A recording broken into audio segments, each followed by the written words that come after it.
আমি প্রায় বলি বাপ, দুনিয়ার ঘর তো তিন পুরুষ মিললেও সাজাইতে পারে।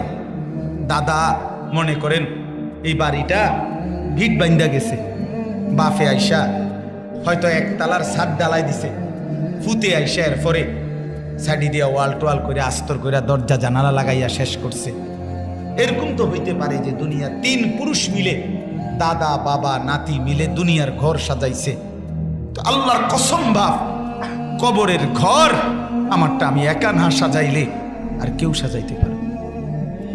আপনি ভুল কইরেন না, এই চাচারা আপনারা ভুল কইরেন। আমি ছেলেদেরকে অনেকক্ষণ বলছি, এবার আপনাদেরকে বলি বাবা, এই দুইটা কথা আপনারা খেয়াল করেন। কেন কি দুনিয়া মিলাই গেল? আমি থাকতে যদি জিফুতেরে কদ্দুর লাইন করে দিয়ে না যেতে পারি, আমার মরার পরে তারা কি করবে? অসংখ্য বয়স্ক মানুষের এই কথা। এটা কি বললেন? মানে আমনে মরার পরে পৃথিবীতে কর্ম উপার্জন কামাই রোজগারি সব বন্ধ, কথা বলেন না?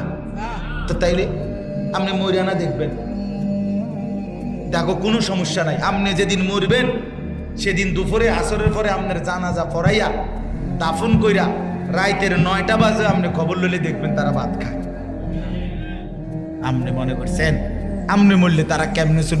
এই দিন রাইতের 9টায় লগের ঘরের থেকে ফার্মের মুরগার তেলাপিয়া মাছ আর মসুরির ডাল আইনা ভাত খাবাইতে আছে, আরো হেরা ফিডে হাত বুলাইয়া খাবায়, আর দুগা ভাত লও। যেই কান্দাটা কানছ তোমার আব্বার লাগে, শরীর তো এটা তোমার আব্বা মরছে, দুঃখ নাই, তুমি দুর্বল হয়ে গেলে কেমনে কিনবা?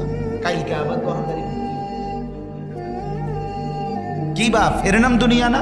তো এই ধোকার দুনিয়ার জন্য নিয়ে এত চিল্লাইলাম, এই ধোকার দুনিয়ার জন্য নিয়ে